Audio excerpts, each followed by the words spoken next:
हरि ओम नमो भगवते वासुदेवाय। श्री ओम नमो भगवते वासुदेवाय। संतोष सबसे बड़ा धर्म है।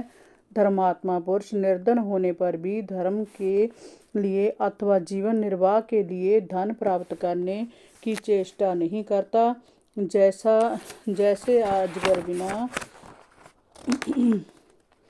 प्रयास के अपना भोजन प्राप्त करता है, वैसे ही निवृत्त मार्ग पर जाने वाले व्यक्ति की जीविका का निर्वाह हो जाता है। कामना और लोभ के मोह में पड़े हुए व्यक्ति को वह सुख नहीं मिलता जो अपनी आत्मा में लीन होने वाले निष्क्रिय संतोषी व्यक्ति को मिलता है।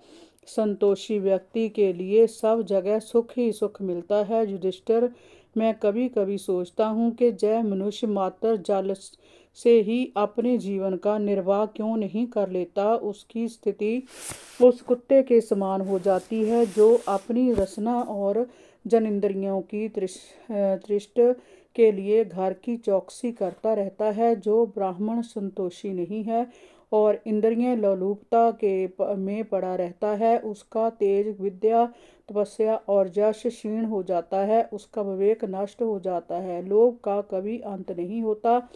युधिष्ठिर, लोभ का कभी अंत नहीं होता। भूख और प्यास मिट जाने पर खाने पीने की कामना का अंत हो जाता है। क्रोध भी अपना काम पूरा करके शांत हो जाता है।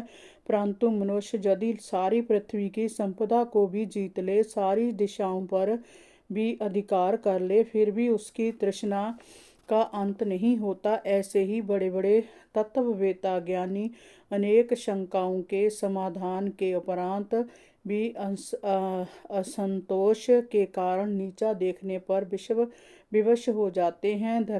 हे धर्मराज, संकल्पों के परित्याग से काम को जीतना चाहिए, कामनाओं के त्याग से क्रोध को जीतना चाहिए। इसी प्रकार संसारी लोग जिसे अर्थ धन कहते हैं, उसे अनर्थ नाश करने वाला समझकर लोभ को जीतना चाहिए और तत्व के विचार से भय को जीतना चाहिए। अध्यात्म विद्या से शोक और मोह पर, संतों की उपासना से दंभ पर, मौन के द्वारा योग में पड़ने वाले विघ्नों पर और शरीर में प्राण को स्थिर करके हिंसा पर विजय प्राप्त करनी चाहिए। आदि भौतिक शारीरिक दुख को दया के द्वारा आदिदैविक देवताओं से संबंधी दुख को समाधि के द्वारा और आध्यात्मिक परमात्मा या मानसिक दुख को योग बल के द्वारा, निद्रा को शुद्ध सात्विक भोजन, स्थान और सत्संग के द्वारा जीत लेना चाहिए। सत्व गुण श्रेष्ठ कर्म द्वारा रजोगुण राग रंग ऐश्वर्य एवं तमोगुण पाप वृत्तियां पर विजय प्राप्त करनी चाहिए और उपरत विषय भोग से विरकत द्वारा सत्व गुण पर विजय प्राप्त करनी चाहिए। युधिष्ठिर, यदि श्रेष्ठ और ज्ञानी गुरु का साथ हो तो उनकी भक्ति से साधक इन सभी पर विजय प्राप्त करने में समर्थ हो जाता है। हृदय में ज्ञान का दीपक जलाने वाले गुरुदेव का स्थान साक्षात भगवान के समान होता है। जो मूर्ख पुरुष अपनी दुर्बुद्धि के कारण उन्हें साधारण मनुष्य ही समझता है, उसका सारा ज्ञान हाथी के स्नान के समान ही होता है, अर्थात ऐसे ज्ञान का कोई लाभ नहीं होता। श्रेष्ठ गुरुदेव भगवान जगीश्वर के प्रतिरूप में ही धरती पर अवतरित होते हैं।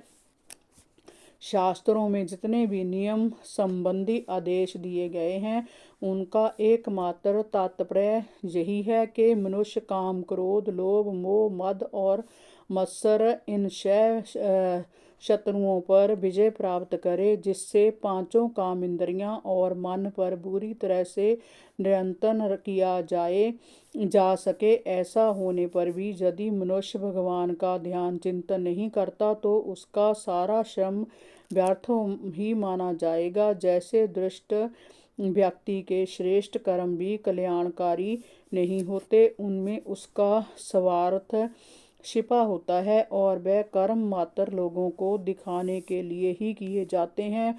मानो कोई ढोंगी साधु तिलक छाप लगाकर लोगों को ठगने निकला हो। मन पर विजय प्राप्त करने के लिए भोग वासनाओं का परित्याग करके निर्वृत्त मार्ग अपनाना आवश्यक है। ऐसा व्यक्ति एकांत साधना से मन को समस्त संसारिक कर्मों से दूर रखता है और भिक्षावृत्ति से ही अपना जीवन निर्वाह करता है। वह पवित्र भूमि पर स्थिर चित्त में बैठकर ओमकार का जाप करे। धीरे धीरे प्राणायाम द्वारा अपने भटकते मन को स्थिर करने का प्रयास करे। ऐसा अभ्यास करने से चित्त शांत हो जाता है, सभी कामनाएं पास आने से परहेज करने लगती है और समस्त वृत्तियां शांत हो जाती है। तभी चित्त परमानंद में लीन हो जाता है और संसार से उसका नाता टूट जाता है।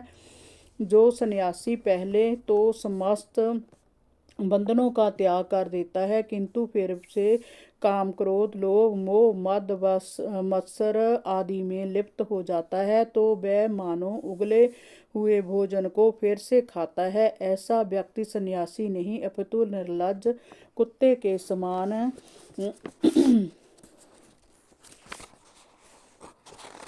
होता है। हरि ओम नमो भगवते वासुदेवाय। श्री ओम नमो भगवते वासुदेवाय।